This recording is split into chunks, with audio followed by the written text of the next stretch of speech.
Welcome back to Sip and Talk. So glad you could join us today. Great to have you with us again. We've got a really significant topic to unpack. Absolutely. Today, we're diving into something that can feel like a real puzzle. Why Hamas, an organization designated as a terrorist group by many countries, the U.S., UK, EU, Israel, Japan, is sometimes, romanticized or actively supported in other parts of the world.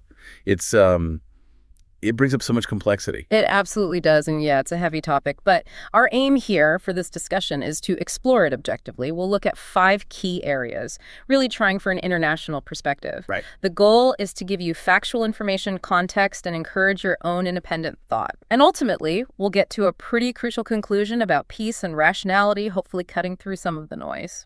Exactly. Think of this as just talking it through, exploring a topic that often feels incredibly confusing. So let's jump right in.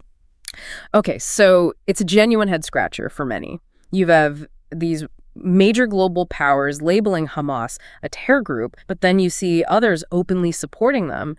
What's the full story here? What's really going on? Well, what's fascinating and maybe a bit surprising is just how diverse this support is. It really ranges from direct state backing all the way to grassroots sympathy. And it's all driven by this incredibly complex web of motivation. So at the state level, Iran really stands out as the primary backer. They provide significant funding, weapons, military training. It's huge amounts. Right? Yeah, significant resources. Yeah. And what's interesting is, Iran is Shiite, Hamas is Sunni, but their shared opposition to Israel and the U.S. creates this powerful strategic alliance. People often call it the axis of resistance. That term. Right. Exactly. It's this network of regional players united against, Western and Israeli influence. Then you have Qatar. Qatar is frequently accused of providing substantial financial support, even sheltering Hamas leaders. But they say it's humanitarian aid. They do. Qatar publicly states these funds are for humanitarian aid to Gaza, but it's widely believed, and certainly alleged by other nations, that a significant chunk finds its way into military activities. Turkey, too, shows open sympathy. They allow Hamas leaders to operate within their borders, offer political backing. So political cover as well. Yeah, precisely. And then there are countries like Russia and China. Now, they haven't officially listed Hamas as a terror group. Instead, they often view them as part of the, let's say, broader Palestinian resistance. Their support is more indirect, mostly through diplomatic stances that align with the Palestinian cause. So it's not just about money or weapons. It's also about providing a kind of political umbrella, maybe a safe haven sometimes. Exactly. And this network, it extends beyond just states. You have non-state organizations like Hezbollah, the powerful Lebanese Shiite group. They're deeply connected to Hamas. They share Iranian funding, weapons, in their mutual fight against Israel. Okay. Other Palestinian groups, too, like Palestinian Islamic Jihad, PIJ, a key militant faction in Gaza.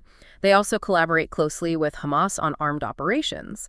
And you also find ideological support from some international radical groups, usually broadly anti-Israel or anti-Western, though, concrete evidence of direct operational cooperation with Hamas specifically, that's often less common. And what about, regular people? Do individuals and civilians play a big role in this support, or is it mostly state games? Oh, absolutely. The individual and civilian support is actually crucial to understanding the whole picture. Yeah. For many Palestinians in Gaza and the West Bank, Hamas is unfortunately seen by, a segment of the population as a symbol of resistance against what they see as Israeli occupation. That narrative is strong.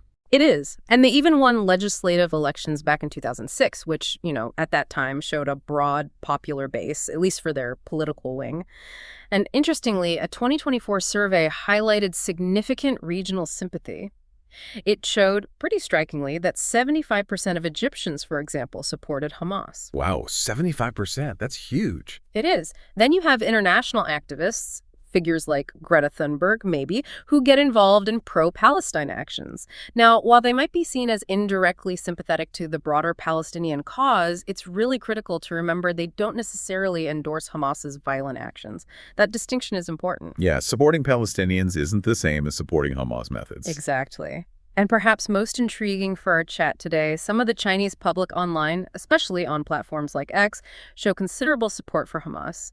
This often seems to stem from a mix of things: anti-U.S. sentiment, definitely deep sympathy for the Palestinian cause, or interpreting Hamas's actions as a struggle against oppression. Some Sunni Hui people in China might even feel a religious resonance, shared identity. But it's worth noting this online support often comes from maybe a limited understanding of Hamas's full actions, or it's influenced by prevailing propaganda. Information environment matters a lot there. So when you put it all together, what does it actually mean? Sounds like it's never just one simple reason, is it? It's way more intricate than just, I don't know, rooting for a sports team. You're spot on. The motives for support are incredibly complex. They can range from anti-colonial sentiment, religious solidarity, direct opposition to Israeli policies, or just pure geopolitical maneuvering. Right. The real insight here, I think, is that a label like pro-Hamas often just collapses this vast spectrum of motivations, everything from solidarity to calculation into one potentially misleading term. Many supporters might totally disagree with Hamas's violent methods, but still deeply sympathize with the broader Palestinian cause. That nuance gets lost so easily. Completely. It's crucial to differentiate between these degrees and forms of support. For instance, you have countries like Norway and Switzerland who actually maintain dialogue with Hamas, but from a neutral engagement-focused stance. That really highlights the different approaches globally. It's not all black and white. And if we zoom out a bit, connect this to the bigger picture, Iran is, without a doubt, a pivotal player in supporting Hamas. And what's particularly interesting, I think, is the widespread support for Iran within Chinese domestic public opinion. Oh, now that's where it gets really interesting. Okay, so how does that public feeling translate? And what's actually fueling it? Well, let's start with Iran's support for Hamas itself. They provide tens of millions of dollars annually, plus rockets, anti-tank weapons, military training, often through these complex smuggling routes. Right, a practical support. Exactly. And as we mentioned, despite the Shiite-Sunni difference, their shared opposition to Israel and the U.S. cements this axis of resistance. Iran strategically uses Hamas as a proxy, really, to expand its regional influence and challenge its adversaries. Hamas, though, is smart. They diversify their funding sources, like getting money from Qatar, too, to avoid being overly reliant on just Iran. Makes sense. Don't put all your eggs in one basket. Pretty much. Now, why do we see such public support for Iran in China? It's multi-layered. Firstly, geopolitics and this pervasive anti-U.S. sentiment play a huge role. Iran is widely seen there as a symbol of resistance against U.S. hegemony. Standing up to America. Exactly. That resonates deeply with anti-U.S. feelings already present in China. U.S. sanctions against Iran, often viewed as bullying, which fosters sympathy. Plus, China and Iran have deep economic and energy ties. Remember that 2021-25-year cooperation agreement. That positions Iran as a crucial strategic partner. So it's a potent mix. Shared enemies, mutual economic benefit. Makes a lot of strategic sense, actually. Precisely. And furthermore, Iran's very vocal support for Palestine aligns perfectly with China's long-standing official stance. So Iran is perceived as an important ally against what's often framed as Israeli aggression. Religiously and culturally, you also have a segment of Chinese Hui Muslims who are mostly Sunni. They might feel a sense of religious solidarity with Hamas, given their shared Sunni background. And historical narratives within China often frame the Palestinian issue as an anti-colonial struggle, against Western influence. So it's almost like applying a historical lens, maybe an older lens, to a very current and complex conflict. Shapes how it's understood. You're spot on. And the media and information environment in China is absolutely crucial here. Chinese state media consistently frames Iran's anti-U.S. stance very positively. They often sidestep any criticism of its ties to Hamas. Conveniently leaves that part out. Right. Online platforms then amplify this, sometimes romanticizing both Iran and Hamas as being engaged in a just struggle. Often this is due to information bias, maybe a limited, filtered understanding of Hamas's more violent or terroristic actions. And finally, there's this strong undercurrent of anti-Western sentiment and nationalism tying it all together. Supporting Iran and Hamas becomes a way for some people to oppose what they see as Western double standards or imperialism, especially during the Gaza conflict. Nationalism, in this context, really drives support for non-Western nations perceived as standing up to Western dominance. Wow. But it's important, really important, to differentiate between China's cautious official stance and this often more radical public opinion. Officially, China avoids listing Hamas as a terror group, yes, but it also explicitly states opposition to all violence against civilians and advocates for a two-state solution. So the government line is more measured? More measured, yes. However, China's extensive support for Iran economically, diplomatically, does indirectly bolster Hamas. So there's that link. The Chinese public support for Hamas in Iran is often more fervent, more black and white than the official stance, even though state media usually avoids directly praising Hamas's violent acts. This raises, I think, an even more important question. How does public opinion, especially in an environment like China's, seem to just downplay or even overlook the really brutal aspects of Hamas's actions, like the horrific October 7th attack? And is this a pattern we see elsewhere in how narratives get shaped? That's a truly critical point. The mechanism for this, it involves a powerful combination: information control, ideological framing, and nationalist mobilization. And you're absolutely right. This isn't unique to Hamas or China at all. In China, state media heavily emphasizes Israeli actions, like the bombing of civilians in Gaza. Understandably horrifying images, but they frequently downplay or simplify Hamas's terror attacks. For example, the October 7th attacks might be broadly described as Palestinian resistance or a breakout operation, often glossing over or entirely omitting the civilian massacres, the atrocities. Right. The language matters hugely. It does. And online platforms also actively limit negative information about Hamas while amplifying pro-Palestine narratives. So it's not just what's reported, but what's excluded that shapes perception. It's a very controlled narrative. Certain facts highlighted, others just, left out or recontextualized. Like getting specific pieces of a puzzle, chosen carefully to make you feel a certain way. Exactly. And the existing ideology, the historical narrative, plays a massive role too. That anti-colonial framework paints Hamas as simply resisting oppression, which resonates deeply with historical grievances. For some Uyghur Muslims, there's that religious empathy, seeing it as defending Islamic holy sites, and the pervasive anti-U.S. sentiment. That positions Hamas's actions as a legitimate response to Western hegemony. So it all fits into pre-existing boxes. It does. Then you layer on nationalism and emotional mobilization. Nationalist feelings easily rally support for anti-Western forces. The suffering of Gaza civilians, powerfully depicted through certain media, evokes deep sympathy. And that sympathy often overshadows or maybe morally outweighs Hamas's terror acts in the public eye. Online memes, short videos, they simplify incredibly complex geopolitical issues into easily digestible, emotionally charged bites, fostering support without needing a deeper critical discussion of the atrocities. It bypasses the critical thinking part. Precisely. And the result is striking. Unofficial polls, as we mentioned, show 60–70% of Chinese public opinion leaning pro-Palestine, with some even viewing Hamas as resistance heroes, dissenting voices, alternative viewpoints, often swiftly suppressed or just ignored. Okay, but you said this isn't unique. Where else do we see this? Well, look at the Russian invasion of Ukraine. In China, state media emphasizes NATO expansion, U.S. provocation, while systematically downplaying Russian atrocities.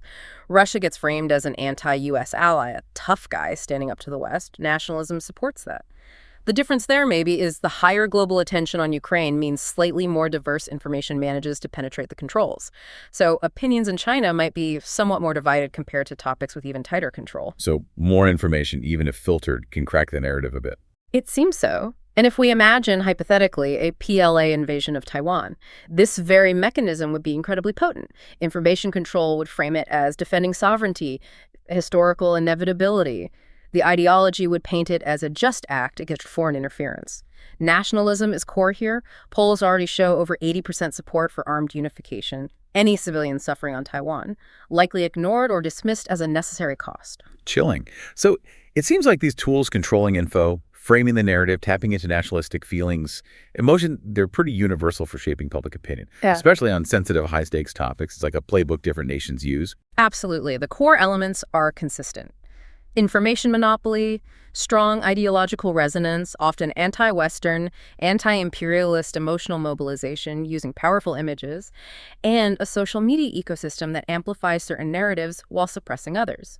Its effectiveness really hinges on the level of information control and how sensitive the issue is to those existing nationalist sentiments. Which brings us to a crucial point for you, our listener. In environments where information is tightly controlled, how can you even tell if your views are being subtly shaped or maybe even outright manipulated? That's a tough one, isn't it? I mean, when you're only hearing one side, it's incredibly easy to just accept it as the whole truth. What are some simple practical ways maybe to recognize those warning signs in your daily life? Okay, one key way is to always check the information source. Ask yourself, is this info primarily coming from state-controlled media? Like in China, is it CCTV, People's Daily? These outlets are usually designed to push the official line consistently. Right, know the messenger. Exactly. Another huge red flag. Look for missing viewpoints. If only one side of a story is presented, if dissenting voices are completely absent, that's a strong sign that other perspectives are being deliberately hidden. If it seems too simple, maybe it is. Could be. And finally, try to identify emotional manipulation. If the information you're consuming makes you feel these intense, overwhelming emotions, extreme patriotism, maybe righteous anger, profound fear, pause, it might be a propaganda tactic designed specifically to bypass your rational thinking and push you towards an uncritical emotional response. So if it feels too good, or maybe too enraging to be true, that's your cue to maybe step back and question it. You've got it. Now, to actively avoid being shaped by biased views, you really need to cultivate critical thinking. That means questioning the motive behind the information. Ask yourself, what does this story want me to believe and why? Good question. And if possible, actively seek out alternative sources. Now, in some places, using tools like VPNs to access international news sites, BBC, CNN, whatever, can help you compare different reports, get a broader perspective. Though we have to acknowledge using VPNs in places like China is illegal and carries significant risks. So be aware of that. Right. Practicality and safety matter. Absolutely. You can also try delving into academic journals or UN reports for maybe broader, more neutral context, if that's accessible. And I suppose learning about propaganda techniques helps too, right? Like knowing the magician's tricks before the show. Precisely. Understanding common methods, selective facts, those strong emotional appeals, constant repetition, maybe ad hominem attacks where they attack the person. Not the argument helps you spot when information is relying too heavily on emotion or just lacks real evidence. The challenges, though, are very real. These methods can be risky in strictly controlled environments. Propaganda often powerfully reinforces beliefs people already hold, making them reluctant to question familiar narratives. And there's often intense social pressure. Conformity is often rewarded, questioning the official stance. It's like building your own mental firewall, isn't it? It takes real effort, sometimes even courage, just to chip away at a single dominant narrative. Right. I know I find myself having to actively practice that sometimes. Exactly. It's about consciously trying to break through that single story and seeking diverse perspectives. And we actually see glimpses of this happening. Some Chinese netizens, for instance, on platforms like X, are starting to question official narratives on, say, the Russia-Ukraine war because they're actively accessing international reports.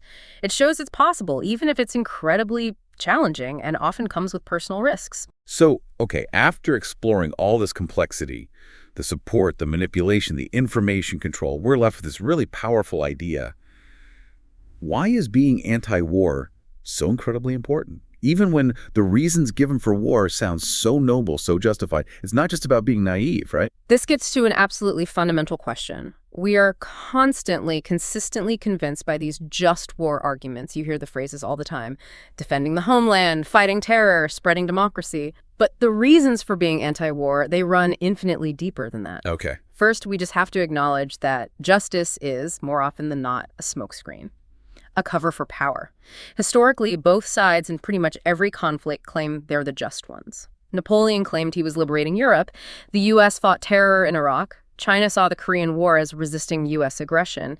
But what's the undeniable, brutal, common thread in all of them? Civilians dying. Civilians dying. Always. These noble reasons. They almost always conceal deeper motives. Power expansion, resource grabs, oil, land, influence, and, crucially, the underlying agendas of the military-industrial complex.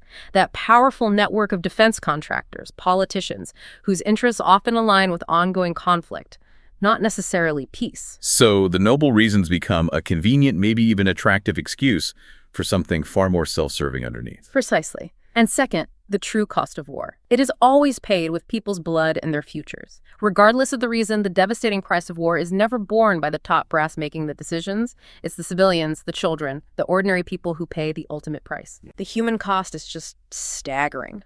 Indiscriminate deaths, horrific physical and psychological trauma, PTSD, intergenerational hatred that lasts for decades. The economic cost is immense.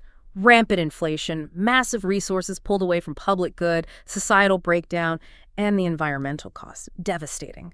Obliterated cities, poisoned water, annihilated ecosystems. No just war, no matter how nobly it's presented, should ever demand this price from ordinary people. It sounds like those noble reasons are almost like a powerful spell, making us forget or just disregard the horrifying real-world consequences. You've hit on the third point exactly. Noble reasons are history's most dangerous hypnotics. These seemingly noble justifications have a powerful, insidious effect. They make people stop thinking critically. Phrases like, we're forced to defend ourselves, or if we don't fight, they'll attack us, or if we don't unify, our nation will perish. They are potent forms of emotional blackmail. Yeah, fear is a powerful motivator. It becomes a kind of collective hypnosis, completely stopping us from even considering nonviolent options, diplomacy, alternative resolutions. And this is why being anti-war is not weakness. It is, in fact, high-level rationality and profound courage. It's not about being naive or a pushover. It's about calmly, courageously asking, are there truly no other options? Have we exhausted every single avenue of diplomacy, economic engagement, cultural exchange, mutual understanding? Truly powerful nations. They're the ones that exercise restraint and wisdom, truly courageous individuals. They're the ones willing to confront hatred without being consumed by it themselves. That's a really powerful distinction. Choosing the harder, more thoughtful path instead of the easier, more emotionally charged one. It's almost like our brains prefer a simple, satisfying story over a messy, complex truth. Absolutely. And finally, point 5. Being anti-war is not some lofty idealism. It's a direct, visceral lesson drawn from history's blood-soaked pages. Look at World War I. A seemingly minor incident spirals, leads to tens of millions dead, with no significant or lasting change in the global power balance. The Iraq War, fought on the explicit pretext of WMDs, later proven false, yet it left behind this legacy of extremism, countless orphans. And today's conflicts, Gaza, Ukraine, Yemen, every single one has its reasons, its justifications, but the result, always devastatingly the same. Bodies and rubble. Yeah, the pattern is undeniable. The profound insight here is that noble reasons for war are history's most dangerous bait. They perpetually distract humanity from the fundamental truth. War is a self-perpetuating machine that devours the innocent, regardless of the flag it waves or the cause it claims. So, to sum it all up, precisely because the reasons for war often sound so reasonable, so compelling, we must insist on an anti-war stance, because ultimately it is the last line of defense for human rationality itself. Otherwise, humanity will just forever be manipulated by wars packaged ever so beautifully. Wow. That's a truly powerful thought to leave you with from today's Sip and Talk. We really hope this conversation gave you some new perspectives, maybe got you thinking. We truly love hearing from you, hearing what stands out. Your insights really make these discussions even better for us, too. Definitely. And hey, don't forget to subscribe to Sip and Talk wherever you get your podcasts. And seriously, go check out our old pal Micky's YouTube channel. He's got fun memes, great music, some fantastic wine tasting vids, amazing travel vlogs. It's an absolute blast. Seriously, check it out. You won't regret it. Thanks for sipping and talking with us today. See you next time.